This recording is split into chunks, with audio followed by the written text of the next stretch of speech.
Bismillahirrahmanirrahim. Assalamualaikum warahmatullahi wabarakatuh. Alhamdulillah nahmaduhu wa nasta'inu wa nastaghfiruh wa na'udzu billahi min syururi anfusina wa min sayyiati a'malina man yahdihillahu fala mudilla lahu wa yudlil fala hadiyalah. Asyhadu an la ilaha illallah wahdahu la syarika lah wa asyhadu anna Muhammadan abduhu wa rasuluh. Ya ayyuhalladzina amanu ittaqullaha haqqa tuqatih wa la tamutunna illa wa antum muslimun. Ya ayyuhan nasu taqu rabbakumul ladzi khalaqakum min nafsin wahidah wa khalaqa minha zawjaha wa batha minhuma rijalan katsiran wa nisaa'a. Wattaqullaha alladzi tasaaluna bihi wal arham innallaha kana 'alaikum raqiba. Ya ayyuhalladzina amanu taqullaha wa qulu qawlan sadida yuslih lakum a'malakum wa yaghfir lakum dhunubakum wa may yuti'illaha wa rasulahu faqad faza fawzan 'azima amma ba'd. Fa inna asdaqal haditsi kitabullah wa khairal hadi Muhammadin sallallahu alaihi wasallam wa syarrul umuri muhdatsatuha fa inna kulla muhdatsatin bid'ah fa inna kulla bid'atin dhalalah fa inna kulla dhalalatin finnar. Bapak-bapak, ibu-ibu dan saudara sekalian, alhamdulillah kita masih diberikan kesempatan untuk bisa melanjutkan pembahasan kita dengan kitab Lillahil Asmaul Husna fad'uhu biha yang ditulis oleh Syekh Abdul Aziz Nasir Al-Jalil rahimahullah ta'ala, dan kita masih dalam pembahasan nama Allah Ar-Rahman Ar-Rahim. Dan ini nama Ar-Rahman disebutkan sebanyak 57 kali di dalam Al-Quran, sementara nama Ar-Rahim disebutkan 123 kali di dalam Al-Quran. Dan kita sudah sebutkan dalil-dalilnya. Kemudian kita juga telah menyebutkan perbedaan antara Ar-Rahman dengan Ar-Rahim. Ar-Rahman itu adalah menunjukkan kepada sifat, sementara Ar-Rahim menunjukkan kepada fi'il, kepada perbuatan. Ar-Rahman artinya dzurrahmah asyamilah likulli syai', dzurrahmah alwasiyah asyamilah likulli syai', yang Maha memiliki rahmat yang luas yang meliputi segala sesuatu. Rabbana wasyita kulla syai'in rahmatan wa ilma, wahai Rabb kami, rahmat dan ilmu meliputi segala sesuatu. Maka segala sesuatu yang diilmui oleh Allah Subhanahu wa taala dan tidak ada sesuatu pun yang luput dari ilmu Allah Subhanahu wa taala, maka semua itu diliputi oleh rahmat Allah Subhanahu wa taala.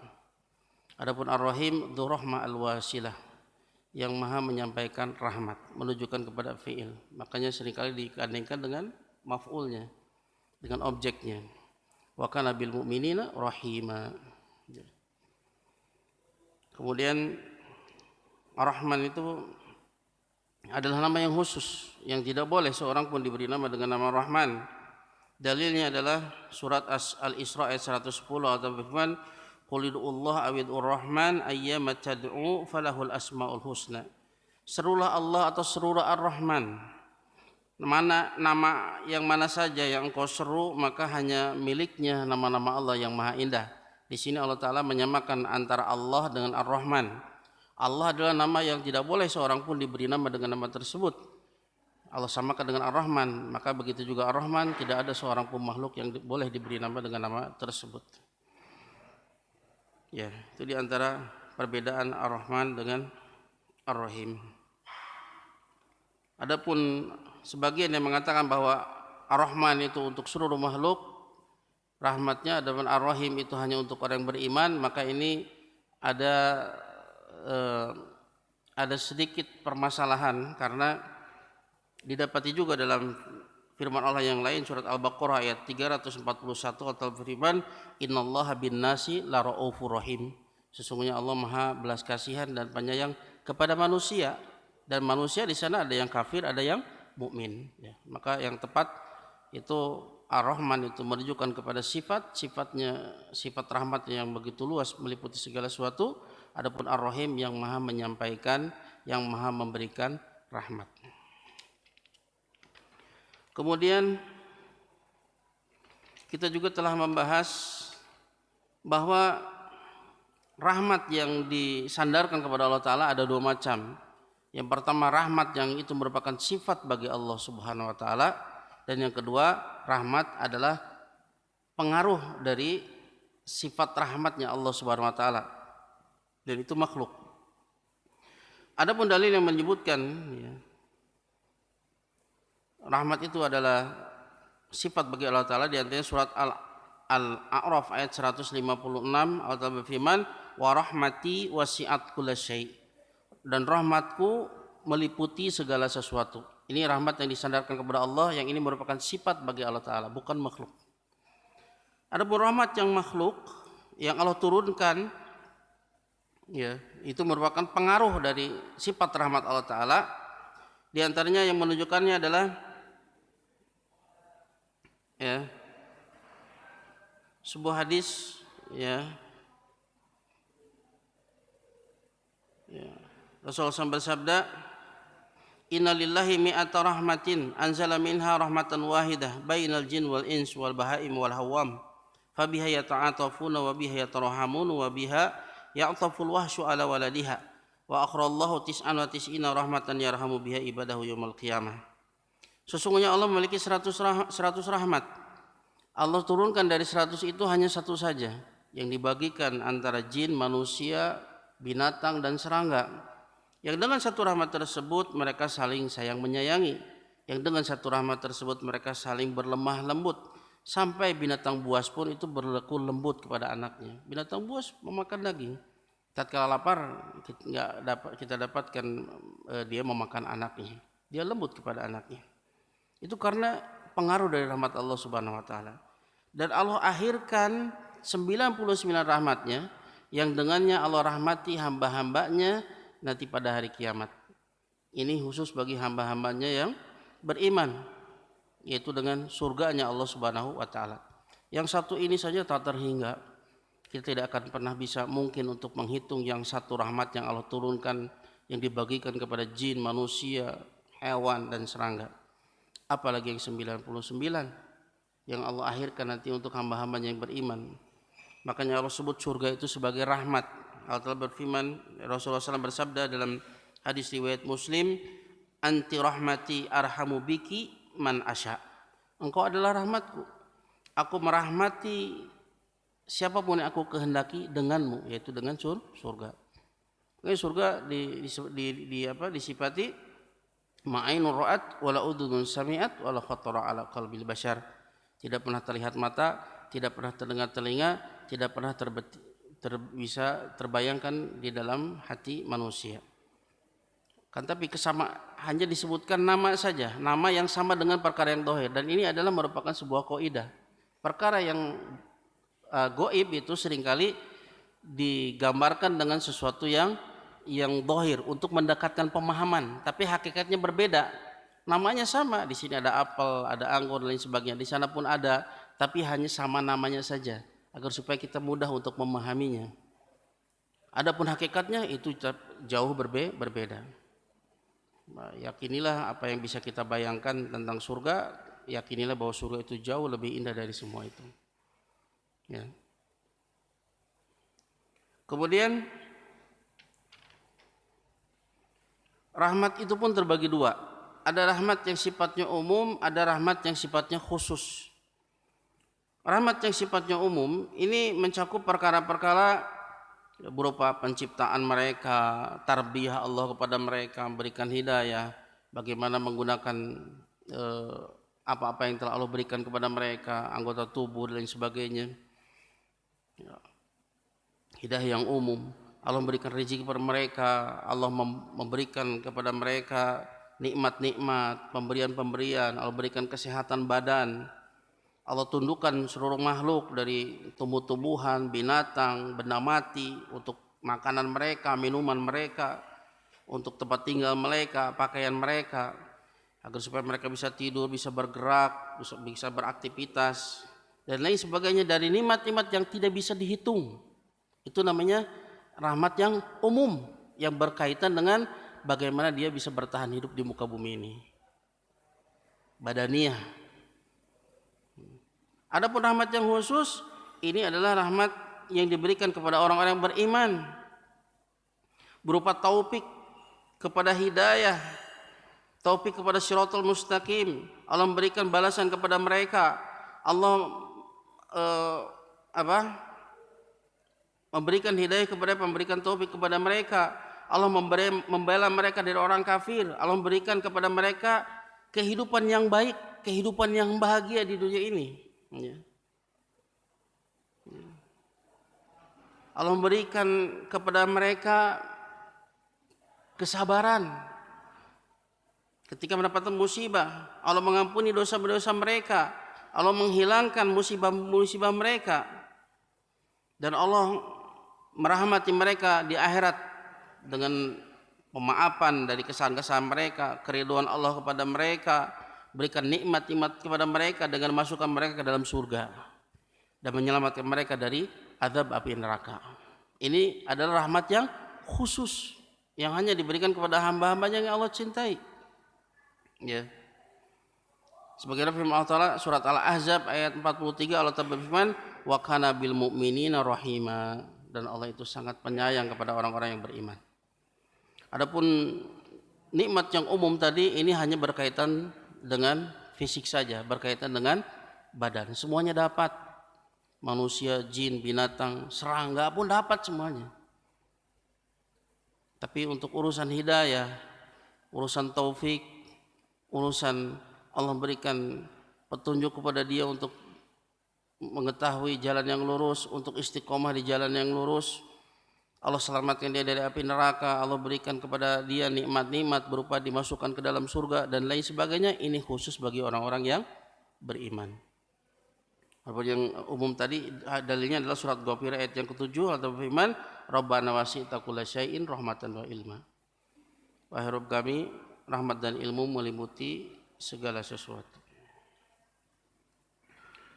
Kemudian kita pun telah membahas di antara jejak athar, ya, pengaruh dari rahmat Allah yang bisa kita saksikan, ya. Dan ini sangat banyak, tidak mungkin kita bisa menghitungnya. Padahal ini cuma satu. Yang satu ini pun kita tidak bisa menghitungnya, saking banyak. Allah berfirman dalam surat Ibrahim ayat 34, wa in ta'uddu nikmatallah la tuhsuha. Seandainya engkau menghitung nikmat-nikmat Allah, niscaya kalian tidak bisa menghitungnya. Nikmat ini bagian dari rahmat. Rahmat itu yang dengan rahmat Allah, dengan kasih sayangnya kita mendapatkan apapun yang kita inginkan. Dan yang dengan rahmatnya pula kita terhindar dari apa yang kita takuti. Inilah rahmat. Maka nikmat-nikmat yang kita dapatkan ini bagian dari rahmat. Untuk menghitung nikmat pun kita tidak mampu untuk menghitungnya.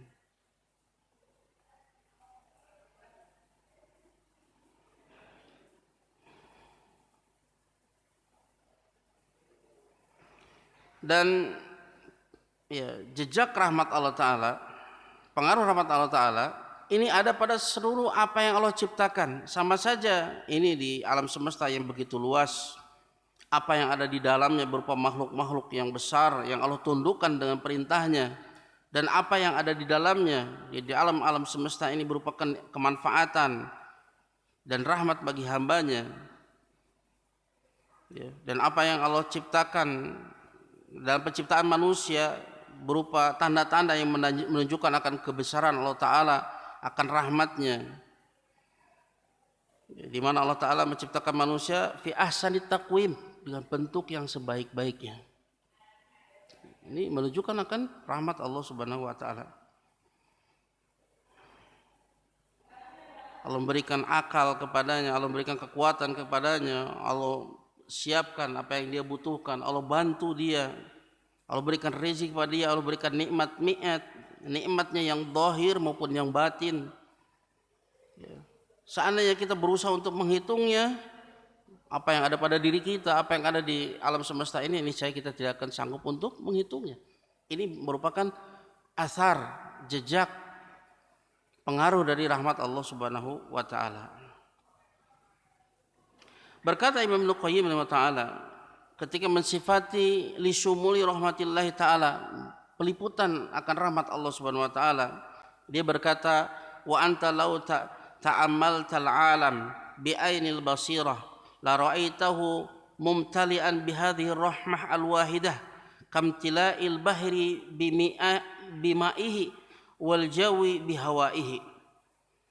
Seandainya Anda memperhatikan, mengamati alam ini dengan mata basirah, dengan mata pengetahuan, dengan hati, Maka Anda akan melihat alam semesta ini mumtali'an bihadir rahmah.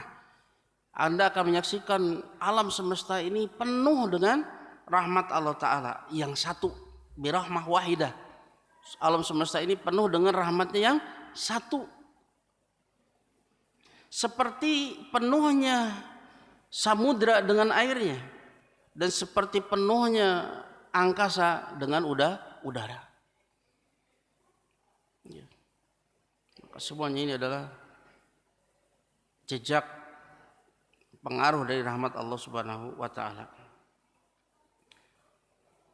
Makanya Allah berfirman dalam surat Al-Jathiyah ayat 13, "Wasakhkhara lakum ma fis samawati wa ma fil ard jami'an minhu inna fi dzalika laayatil liqaumin yatafakkarun." Dan Allah tundukkan bagi kalian apa-apa yang ada di langit dan apa-apa yang ada di bumi seluruhnya. Semuanya itu berasal dari Allah Ta'ala. Inna fi dzalika laayatil liqaumin yatafakkarun.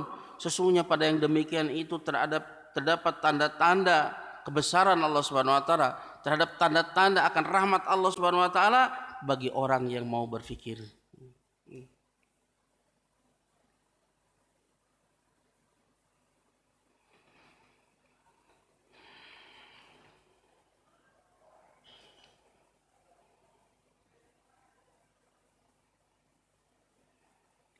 Kemudian di antara athar jejak dari rahmat Allah Subhanahu wa taala, yaitu Allah turunkan atau Allah utus para rasul, Allah turunkan kitab untuk memberikan hidayah kepada manusia, untuk mengeluarkan mereka minad dhulumati ilan nur, dari kegelapan menuju cahaya. Kalau seandainya Allah tidak turunkan kitabnya, Allah tidak utus rasulnya, kita tidak mungkin bisa berada di atas Islam yang indah, yang megah ini. Islam yang menghantarkan kita kepada kebahagiaan dan keselamatan yang sesungguhnya di dunia dan di akhirat. Ini nikmat yang sangat besar. Ini merupakan jejak dari rahmat Allah Subhanahu wa taala. Maka diutusnya Rasul ini rahmat dari sisi Allah kepada hambanya. Allah Ta'ala berfirman dalam surat Al-Anbiya ayat yang ke-107, "Wa ma arsalnaka illa rahmatan lil alamin." Tidaklah kami mengutus engkau wahai Rasul kecuali sebagai rahmat bagi sekalian alam.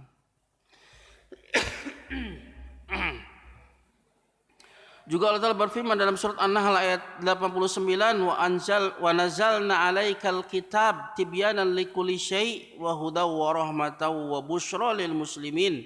Dan kami turunkan kepadamu Alkitab, itu Al-Qur'an, tibyanan likulli syai' sebagai penjelas segala sesuatu, wahudan sebagai petunjuk, warahmatan dan sebagai rahmat, wa busyra lil muslimin dan sebagai kabar gembira bagi orang-orang yang berserah diri.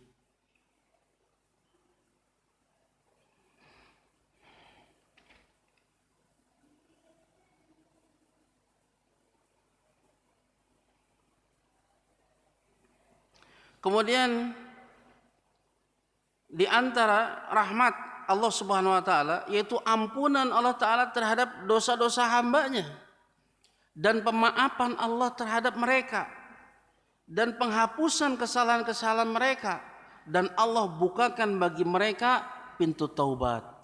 Ini rahmat Allah yang begitu besar. Qul ibni Adam khata' wa khairul khata'in at-tawwabun. Setiap anak Adam itu khata' itu sigo mubalaghah. Artinya banyak salah, kita tuh banyak salah. Kita akui itu. Setiap hari kita berbuat dosa. Seringkali kita tidak meletakkan segala sesuatu tidak pada tempatnya. Dan itu dosa dan kesalahan. Berapa banyak hak yang kita tidak tunaikan dengan sempurna, hak Allah Subhanahu wa taala. Kita mengakui kekurangan-kekurangan kita akan beribadah kepada Allah Subhanahu wa taala. Hak istri, hak anak, hak teman, hak tetangga, hak saudara, berapa banyak hak yang tidak kita tunaikan. Dan itu semua ada konsekuensinya. Makanya dalam surat Abasa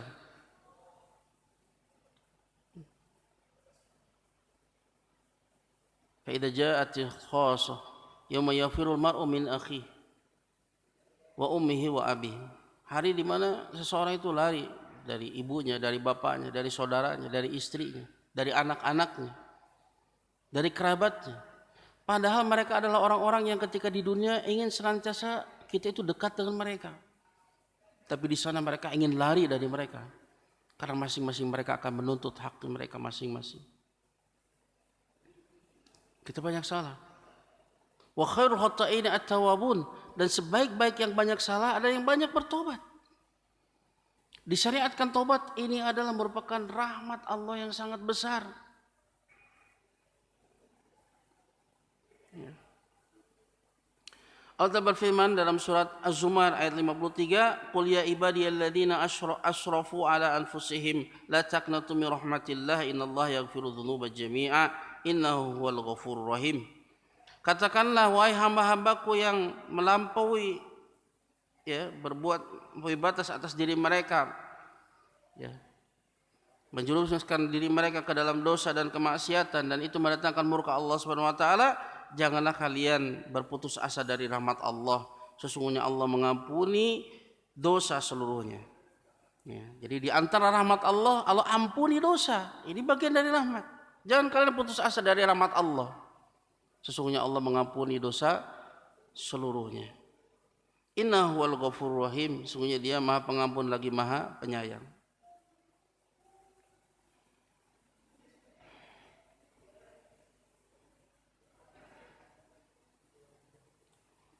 Dalam ayat yang lain, dalam surat Asy-Syura ayat 25, Allah berfirman, "Wa huwal ladzi yaqbalu taubata an ibadihi wa ya'fu 'anis sayyi'at." Dialah yang menerima taubat dari hambanya dan memaafkan kesalahan-kesalahan mereka. Dan lebih menakjubkannya lagi, Allah Ta'ala itu sangat bergembira dengan taubatnya hamba. Padahal Allah nggak butuh dengan taubatnya hamba. Allah Maha Kaya, maha tidak butuh atas segalanya. Tapi tatkala seorang hamba itu setelah dia berlaku sombong kepadanya, dia lari dari untuk menghambakan dirinya kepadanya, dia melakukan perkara yang dia larang. Hamba tersebut tidak melakukan apa yang diperintahkan, merasa tidak butuh kepada Allah Subhanahu wa taala, sampai suatu saat ketika dia terjatuh ke dalam dosa, yang dosa itu betul-betul menghantuinya, yang dia ingat terus dosa tersebut tatkala dia berdiri, tatkala dia berjalan, tatkala dia duduk, tatkala dia berbaling, dia betul-betul dihantui oleh dosa. Baru ketika itulah kemudian dia kembali kepada Rabb-Nya, mengakui semua kesalahannya, mengakui semua pembangkangannya kepada Allah Subhanahu wa taala, biinkisaril qalb, dengan hati yang hancur. Kemudian apa yang Allah lakukan? Allah terima taubatnya, Allah ampuni dosa-dosanya, dan Allah mencintainya. Innallaha yuhibbut tawwabin wa yuhibbul mutatahhirin. Sesungguhnya Allah mencintai orang yang banyak bertobat.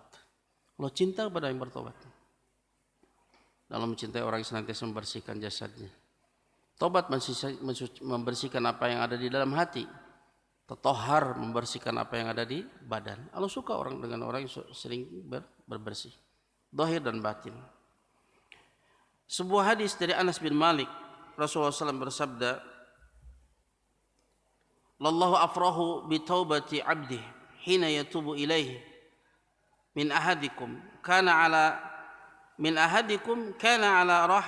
rahilatin bi ardin falatin fanfalatat minhu wa 'alaiha ta'amuhu wa sharabuhu fa ayasa minha fa ata syajaratan fattaja'a fi dhilliha qad ayasa min rahilatihi fa bainama huwa kadhalik idh huwa biha qa'imatun indah fa akhadha bi khitamiha thumma qala min shiddatil farah Allahumma anta 'abdi wa ana rabbuk."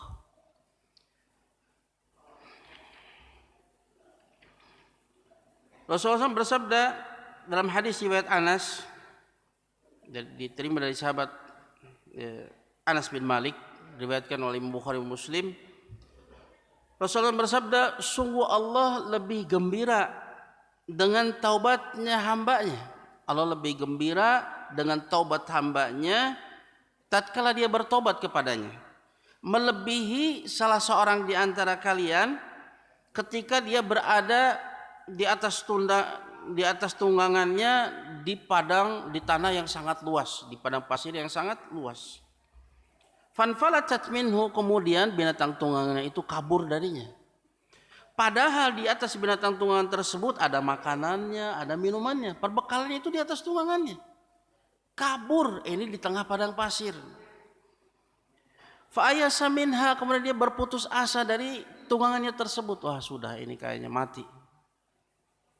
Tunggangannya beserta bekalnya hilang.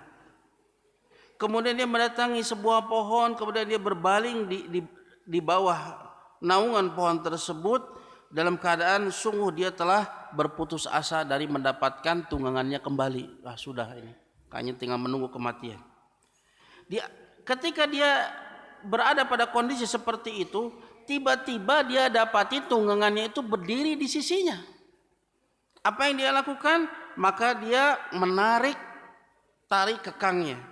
Kemudian dia berkata, disebabkan saking gembiranya dia salah ngomong. Apa yang dia katakan? Allahumma anta abdi wa ana rabbuk. Ya Allah, engkau hambaku, aku adalah Rabbmu. Ini ucapan kekufuran. Tapi dia tidak kafir karenanya. Kenapa? Karena tidak sengaja. Min syiddatil farah, disebabkan gembira yang sangat. Bagaimana tidak gembira? Dia sudah berputus asa, sudah mati, ya tiba-tiba ternyata tunggangannya itu kembali. Nah, Allah lebih gembira dengan taubatnya hamba melebihi seseorang yang mendapatkan tunggangannya seperti itu. Ya. Saking gembiranya sampai salah ngomong. Allah lebih gembira dengan taubatnya hamba melebihi laki-laki tersebut yang karena saking gembiranya mendapatkan kembali tunggangannya sampai salah ngomong. Padahal Allah nggak butuh dengan taubat kita. Itu menunjukkan betapa sayangnya Allah kepada kita. Allah sangat sayang kepada kita. Makanya tak seorang hamba itu bertobat, Allah sangat gembira. Karena Allah ingin hambanya itu selamat. Allah ingin hambanya itu bahagia, ya, di dunia dan di akhirat. Kemudian di antara jejak rahmat Allah Subhanahu wa taala, apa yang Allah letakkan di hati-hati ibu-ibu. Ya. Apa yang Allah letakkan di hati-hati ibu-ibu, ya, berupa rahmat, berupa kasih sayang kepada anak-anaknya. Ya. Sama saja itu manusia, binatang buas, burung, bahkan serangga. Ya. Bahwa rahmat Allah Subhanahu wa taala itu lebih agung, lebih luas dari rahmat ibu-ibu kepada anaknya. Bahkan Allah lah yang menciptakan ibu-ibu tersebut, menciptakan orang yang sayang kepada anaknya. Allah Ta'ala yang meletakkan kasih sayang di hati ibu-ibu. Ya. Dari Umar bin Khattab radhiyallahu an, beliau berkata, didatangkan kepada Rasulullah SAW para tawanan. Faida imra'atun minas sabyi, tiba-tiba ada seorang perempuan, ya, dari tawanan. Tas'a idza wajadat sibyan, ya, fi sabbi ahadathu fa'alsaqathu bibatniha wa arda'athu. Rasulullah SAW dihadapkan dengan para tawanan. Tiba-tiba Rasul melihat seorang perempuan mencari-cari anaknya yang hilang. Kemudian tatkala dia mendapatkan anak tersebut di kerumunan para tawanan, dia ambil anak tersebut. Fa'alsaqathu, kemudian dia dekap anak tersebut, ya, didekatkan ke perutnya, dia dekap. Wa arda'athu, kemudian dia susui dia. Namanya ibu terpisah dengan anak. Tatkala dapat apa yang dia lakukan, dia tunjukkan kasih sayang yang begitu besar kepada anaknya. Dipegangnya,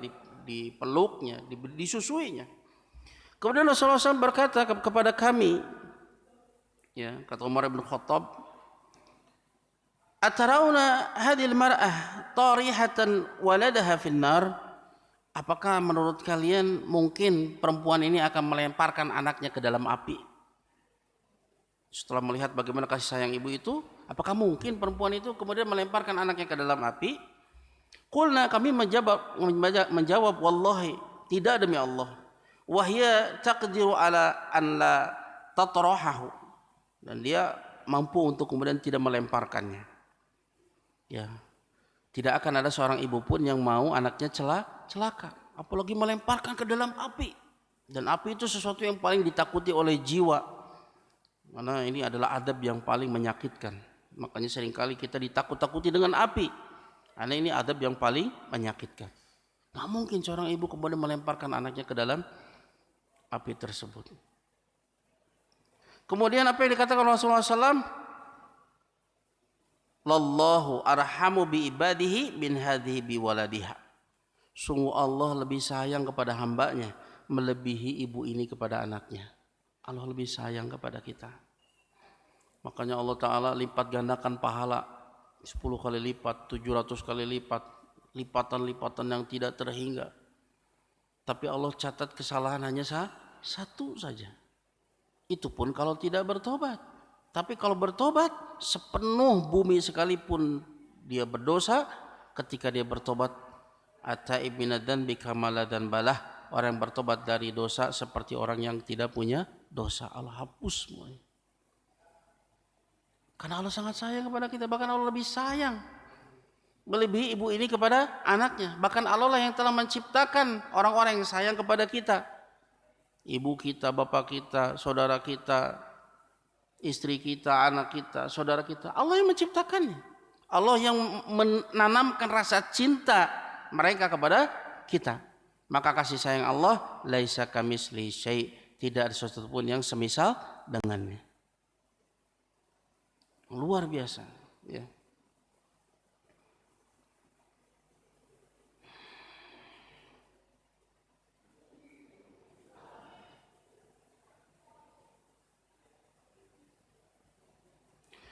Kemudian yang berikutnya, sebagaimana Allah Ta'ala juga menampakkan rahmatnya di dalam musibah dan perkara yang kita benci, ya.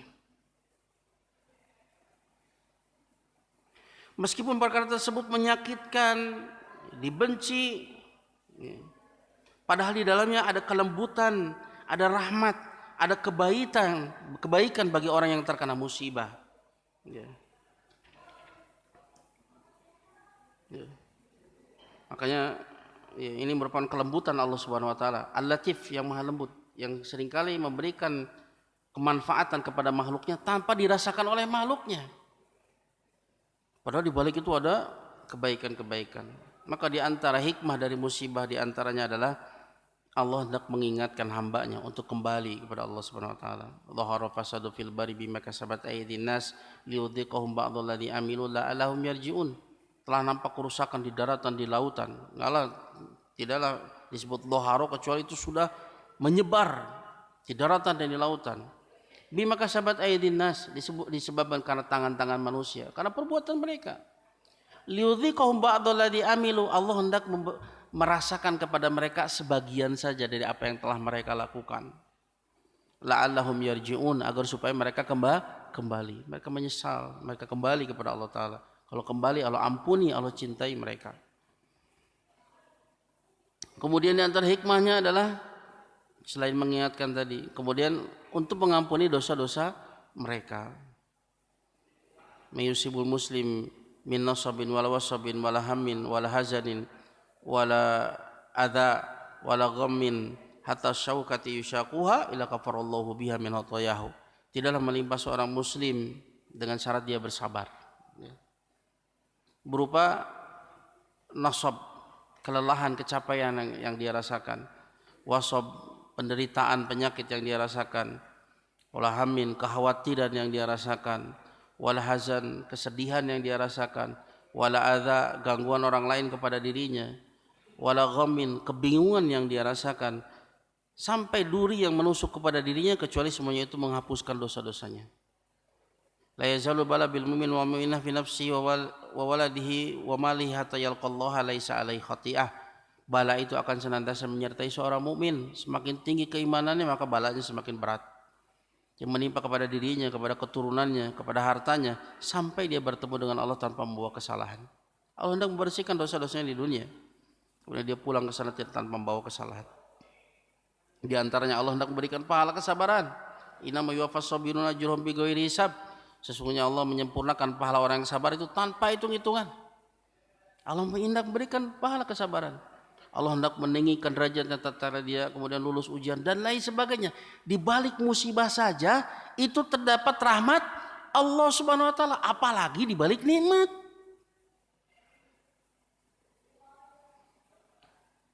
Makanya Rasulullah SAW kalau dapat sesuatu yang mengembirakan, alhamdulillahilladzi bi ni'matihi tatimmus sholihat.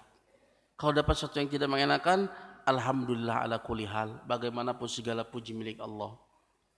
Karena Allah Ta'ala berfirman, asa an takrahu syai'an wa huwa khairul lakum wa asa an tuhibbu syai'an wa huwa syarrul lakum, Allahu ya'lamu wa antum la ta'lamun.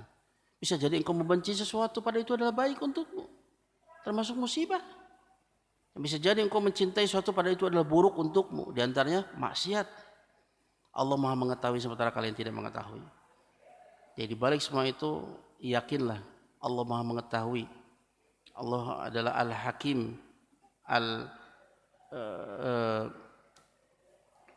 yang memiliki hikmah. Tidak ada satupun yang Allah lakukan kecuali di sana ada tujuan. Allah yang maha adil, ya, pasti meletakkan segala sesuatu pada tempatnya. Dan Allah adalah Ar-Rahim, Ar-Rahman, yang maha besar kasih sayang. Di balik musibah saja terdapat rahmat Allah. Ya. Kemudian apa buah dari mengimani nama Allah Ar-Rahman Ar-Rahim? Apa buahnya dari berupa keimanan, dari memahami, mengenal, mengimani nama Allah Ar-Rahman Ar-Rahim? Yang pertama, mahabbatullah, mencintai Allah. Kecintaan yang hakiki, yang sesungguhnya, yang agung, yang besar. Hal itu yaitu tatkala dia yufakkirul abdu wa yanzuru fi athari rahmatillahi azza wajal fil afaq. Ketika dia memikirkan, kalau kita berusaha untuk memikirkan, menghitung-hitung betapa besar, betapa banyak rahmat Allah yang satu ini, baru yang satu. Ya. Di ufuk pada dirinya, la tu'addu wa la tuhsa, yang tidak bisa dihitung. Maka dia akan semakin mencintai Allah Subhanahu wa taala. Karena jiwa ini memang diciptakan untuk mencintai yang berbuat baik kepadanya. Itu fitrahnya manusia. Oh, bagaimana dengan kebaikan Allah Subhanahu wa taala? Jubilatin nufus ala hubbi man ahsana ilaiha. Hati itu diciptakan untuk mencintai yang berbuat baik kepadanya. Maka semakin kita mengenal rahmat Allah yang begitu banyak, begitu luas, maka kita akan semakin mencintai Allah Subhanahu wa taala. Kemudian ya, masih poin yang pertama, dan ini pun akan membuahkan tajridal mahabbah lillahi ta'ala wal ubudiyyah as-sadiqah lahu subhanahu wa taqdima mahabbati azza wa jalla ala nafsi. Ini akan membuahkan mengesahkan kecintaan kepada Allah. Dialah yang paling dicintai atas segalanya. Ya, di atas kecintaan terhadap dirinya. Dan ini akan membuahkan pengesaan, penghambaan yang benar hanya kepada Allah Subhanahu wa taala. Dialah yang satu-satunya yang menciptakan, satu-satunya yang menghidupkan, satu-satunya yang memberikan rezeki, satu-satunya yang memberikan seluruh nikmat. Wa ma bikum min nikmatin fa minallah. Nikmat apapun yang ada pada dirimu semuanya berasal dari Allah. Maka hanya Dia yang layak untuk disembah. Ya. Dan dia akan lebih mendahulukan kecintaan kepada Allah melebihi kecintaan terhadap dirinya, wa ahli dan keluarganya, wa mal dengan harta dan nas dan juga kepada manusia seluruhnya. dan akan membuahkan musara'ah ila mardati, berusaha bergegas untuk mendapatkan ridha Allah. Wada'tu ila tauhidihi, dan dia akan menyuruh kepada untuk mentauhidkan Allah. Wal jihadu fi sabilihi, akan mendorong dia untuk berjihad di jalannya dan melakukan semua apa yang Allah cintai dan Allah ridhai. Ya. Allah Ta'ala berfirman dalam surat Ali Imran ayat 31, "Qul in kuntum tuhibbunallaha fattabi'uni yuhibbukumullahu wa yaghfir lakum dzunubakum wallahu ghafurur rahim." Katakanlah, ini namanya ayatul imtihan, ayat ujian. Semua orang mengaku dia mencintai Allah. Tapi segala pengakuan itu pasti ada buktinya. Mana bukti Anda mencintai Allah? Maka Allah sebutkan buktinya adalah qul in kuntum tuhibbunallah, katakan jika kalian mencintai Allah. Orang Yahudi, orang Nasrani semuanya mengatakan mencintai Allah. Apa bukti kecintaannya? Fattabi'uni, ikuti aku. Katakan wahai Rasul kepada mereka, jika kalian betul-betul mencintai Allah, ikuti aku, ikuti Rasul, beriman kepadanya, ikuti dia, ikuti sunnahnya.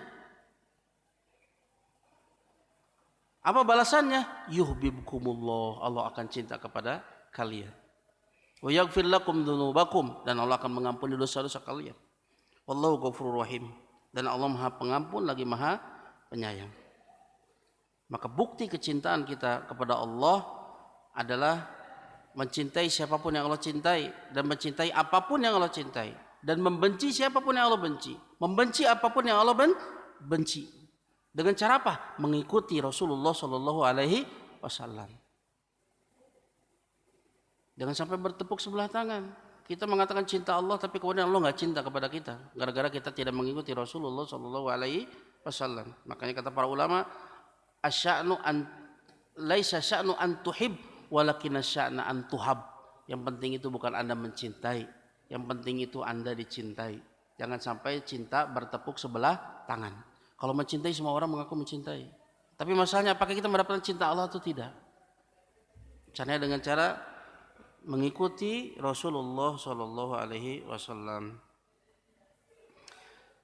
Kemudian buah yang kedua, ubudiyatur roja wa ta'alluq bi rahmatillahi ta'ala wa adamul ya'si min rahmatillahi ta'ala, fa inna Allah azza wa jalla qad wasi'at rahmatuhu kulla syai'. Buah yang kedua dari keimanan mengenal nama Allah Ar-Rahman Ar-Rahim, yaitu ibadah ar-roja. Roja itu berharap. Ini adalah merupakan ibadah hati. Ya. Dan bergantung dengan rahmat Allah Subhanahu wa taala, dan tidak adanya keputusasaan dari rahmat Allah taala, karena Allah taala sungguh rahmatnya itu meliputi segala sesuatu. Ya. Nah, kita mengenal bagaimana luasnya rahmat Allah taala. Tadi sudah disebutkan, di antara rahmat Allah taala semua nikmat yang kita rasakan di antara rahmat Allah taala. Ampunan Allah taala. Ya. Penghapusan dosa-dosa ini di antara rahmat Allah Subhanahu wa taala, begitu luas. Ya. Maka dia tidak akan berputus asa dari rahmat Allah Subhanahu wa taala. Allah Taala berfirman dalam surat Az-Zumar ayat 53, "Qul ya ibadiyalladzina asrafu ala anfusihim la taqnatu min rahmatillah, innallaha yaghfiru dzunuba jami'an, innahu huwal ghafurur rahim." Katakanlah, wahai Rasul, wahai hamba-Ku yang telah melampaui batas atas diri mereka, janganlah kalian berputus asa dari rahmat Allah, sesungguhnya Allah mengampuni dosa seluruhnya. Sesungguhnya Dia Maha Pengampun lagi Maha Penyayang. Dalam ayat yang lain surat Alam Nasrah, ya sering kita dengar Alam Nasrah atau Asyarh, Allah berfirman, fa inna ma'al usri yusra, inna ma'al usri yusra. Al usru, ya di sini pakai alif lam. Alif lam yang kedua, inna ma'al usri yusra, inna ma'al usri. Usrinya juga pakai alif lam.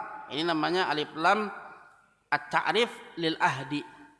Alif lam untuk ma'rifat lil ahdi, untuk menunjukkan sesuatu yang sudah disebutkan sebelumnya. Maka al-usri yang kedua ini adalah al-usri yang pertama. Tapi al-yusra itu disebutkan dalam bentuk nakirah, menunjukkan yusra yang kedua, bukan yusra yang pertama. Artinya apa? Bersama dengan satu kesulitan ada dua kemudahan. Maka jangan pernah putus asa. Jangan takut kita kemudian tidak ada solusi. Solusinya apa? Bertakwa kepada Allah, wa may yattaqillaha yaj'al lahu makhraja wa yarzuqhu min haitsu la yahtasib. Barang siapa yang bertakwa kepada Allah akan berikan kepadanya jalan keluar. Semua jalan keluar ada di sisi Allah. Caranya bagaimana? Bertakwa. Itu solusi pertama. Jangan dulu cari bagaimana cara-cara yang sebab-sebab. Allah yang menciptakan sebab dan akibat. Maka yang pertama kali harus ditempuh apa? Sebab yang Allah perintahkan, yaitu bertakwa. Dan Allah akan berikan kepada dia rezeki dari Allah yang tidak disangka-sangka. Dia mengusahakan satu rezeki, tapi kemudian Allah berikan rezeki dari Allah yang lainnya yang tidak disangka, menunjukkan berlimpahnya rezeki bagi siapa? Orang yang bertakwa. Ya.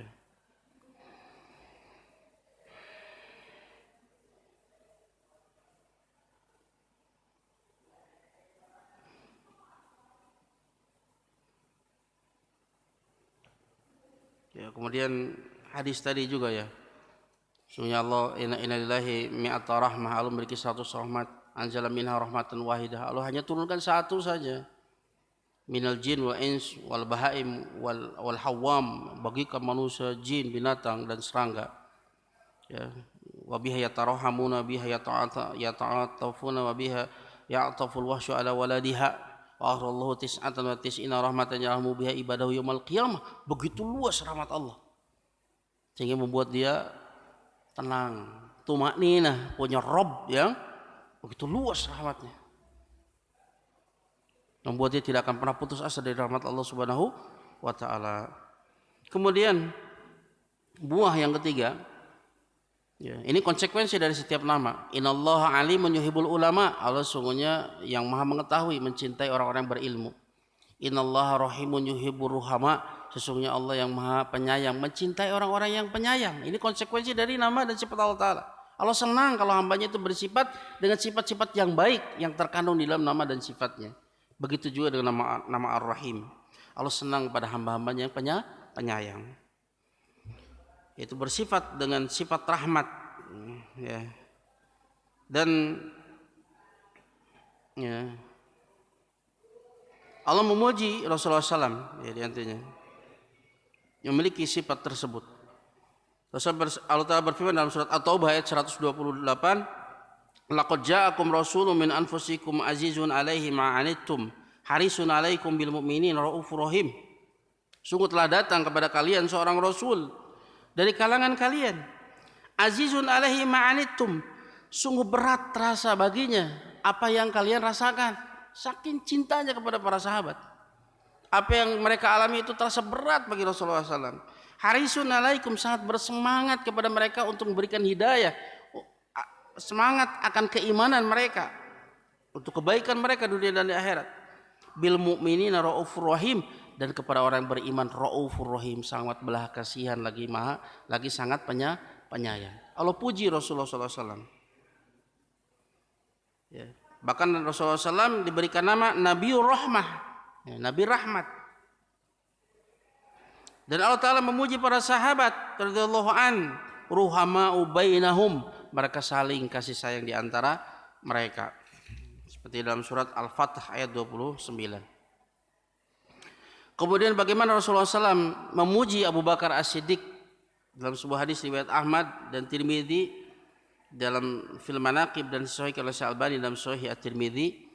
Rasul bersabda, arhamu ummati bi ummati Abu Bakar. Umatku yang paling sayang kepada umatku siapa? Abu Bakar.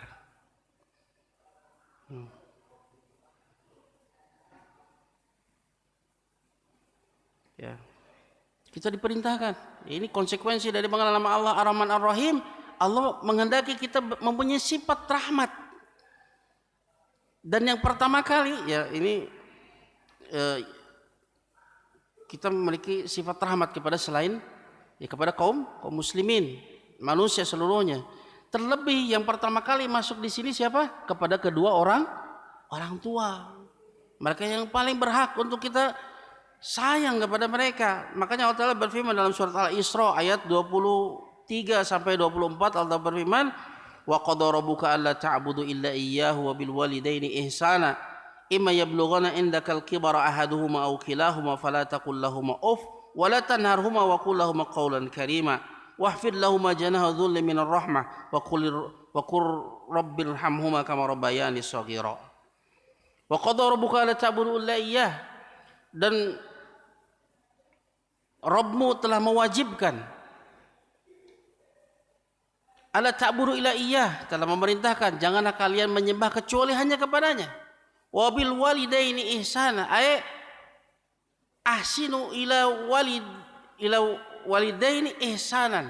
Nah, ihsanan itu kalau dalam bahasa Arab itu namanya maf'ul mutlak.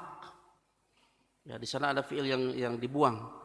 Maka berbuat baiklah dengan sesungguh-sungguhnya, berbuat baik kepada kedua orang tua. Ini perintah Allah. Sifat rahmah kepada orang tua hukumnya wajib. Terlepas apapun yang mereka lakukan kepada kita, Allah perintahkan kita untuk berbuat baik kepada mereka. Apapun yang mereka lakukan itu urusan mereka dengan Allah Ta'ala. Tapi Allah perintahkan kita apa? Berbuat baik kepada mereka. Sebagai yang pertama, kita berbakti kepada orang tua untuk dalam rangka taat kepada perintah Allah, yang dengannya kita mengharapkan pahala balasan dari Allah, bukan dari orang tua kita. Pertamanya adalah karena ibadah. Yang kedua, baru yang lainnya sebagai bentuk balas budi dan lain sebagainya. Yang pertama adalah niatnya ibadah dalam rangka melaksanakan perintah Allah, karena kita diperintahkan untuk berbuat baik kepada kedua orang tua. Terlepas apapun apa yang mereka lakukan kepada kita, itu urusan mereka dengan Allah Ta'ala. Tapi urusan kita dengan Allah Ta'ala adalah taat dengan perintah Allah untuk berbakti kepada mereka berdua. Imma yablugha indakal kibara ahaduhuma aw kilahuma fala taqul lahumā uff. Adapun jika mereka berdua itu sampai kepada usia tua, imma yablughanna indakal kibar, ketika dia itu berada di dalam pengasuhanmu, ketika mereka berdua sudah tua dan berada pada pengasuhanmu, fala taqul lahumā uff, jangan kau katakan kepada mereka uff. Uff itu sesuatu yang mengganggu, sesuatu perkataan kalau di kita mah saja, kata saja. Pokoknya sesuatu yang sedikitnya itu mengganggu hati mereka, ini Allah larang.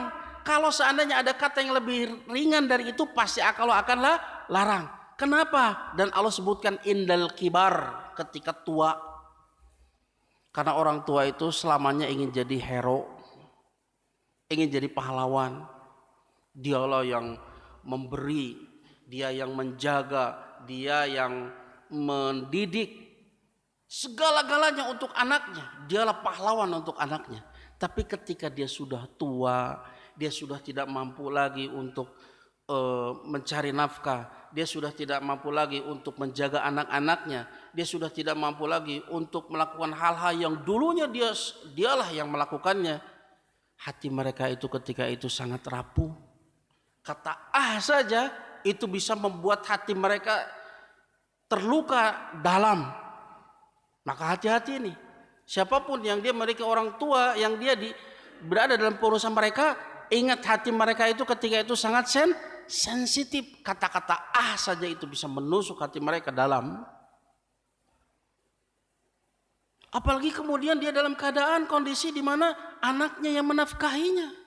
Biasanya dia menafkahi, dia dinafkahi oleh anaknya, diurus oleh anaknya, dijaga oleh anaknya. Ini membuat hati mereka semakin rapuh, mudah tersinggung.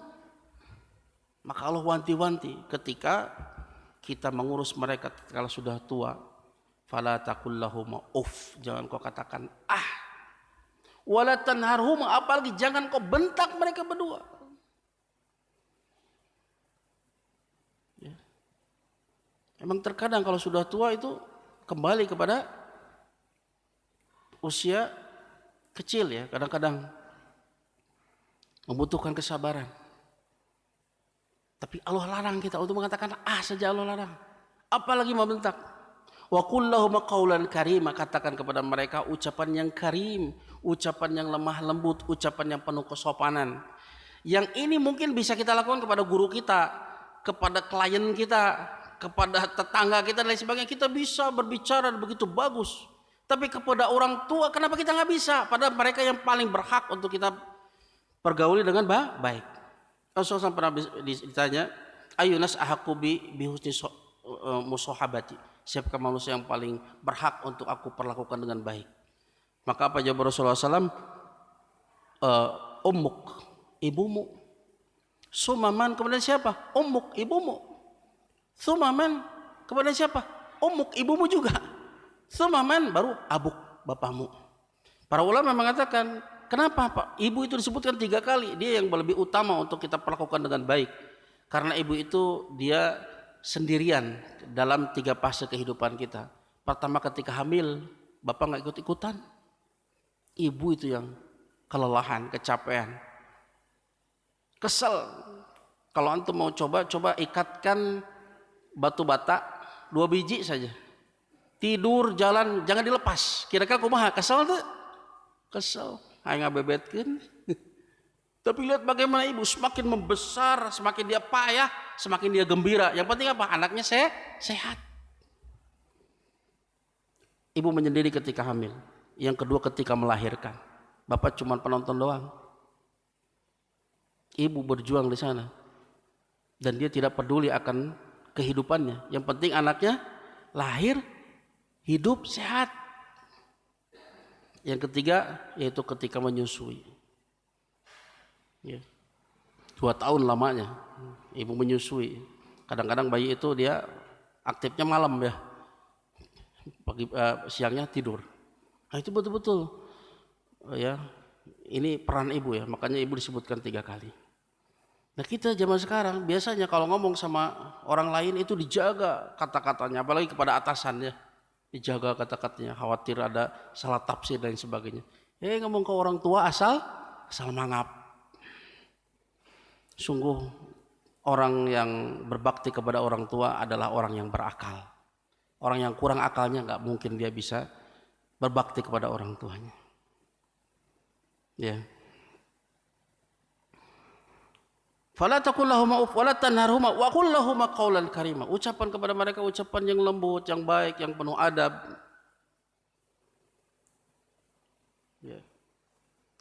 Wahfid lahum janha dhulli minar rahmah. Rendahkanlah di hadapan mereka berdua sayap kehinaan disebabkan karena kasih sayang. Kenapa Allah peringatan ini? Biasanya anak kalau dia sudah menjadi manusia yang dihormati oleh orang banyak, dia memiliki titel yang tinggi, kedudukan yang tinggi, dia apalagi ibunya cuma lulusan SD, bapaknya lulusan SD, bahkan ada yang tidak tamat, dia terkadang merasa lebih hebat dari bapaknya.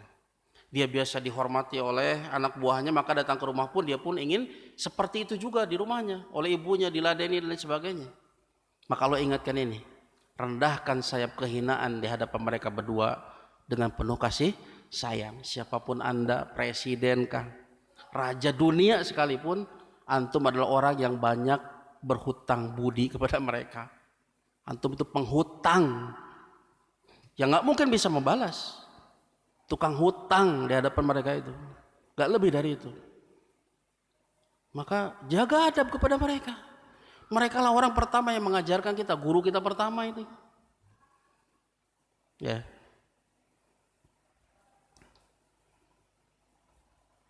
Wa qur rabbirhamhuma kama rabbayani shaghira. Allah perintahkan kita untuk mendoakan, ya Allah, rahmatilah mereka berdua sebagaimana mereka berdua telah merawat aku ketika aku kecil. Karena Allah sebutkan di sini dengan merawat, karena merawat itu banyak, menafkahi, menjaga, mendidik dan lain sebagainya, agar supaya setiap kali kita berdoa dengan doa ini kita diingatkan akan jasa-jasa mereka, semakin sayang kita kepada mereka. Ya, mungkin yang sedikit ini semoga bermanfaat dan semoga ini menjadi pelajaran bagi kita. Semakin kita mengenal Allah Subhanahu wa taala, maka kita semakin mencintai Allah taala, semakin kita berusaha untuk mencari keridhaannya, betul-betul melaksanakan semua perintahnya, menjauhi seluruh larangannya, dan kita berharap untuk menjadi hambanya yang sesungguhnya, hambanya yang senantiasa mencintai hamba Allah Subhanahu wa taala, dan terutama yang paling berhak untuk kita cintai, kita sayangi, yaitu kedua orang orang tua kita. Semoga sedikit ini bermanfaat. Terima kasih atas segala perhatiannya. Mohon maaf atas segala kekurangannya. Naktafi bihadzal qadar astaghfirukum subhanakallahumma wa bihamdika asyhadu an la ilaha illa anta astaghfiruka wa atubu ilaik. Assalamualaikum warahmatullahi wabarakatuh.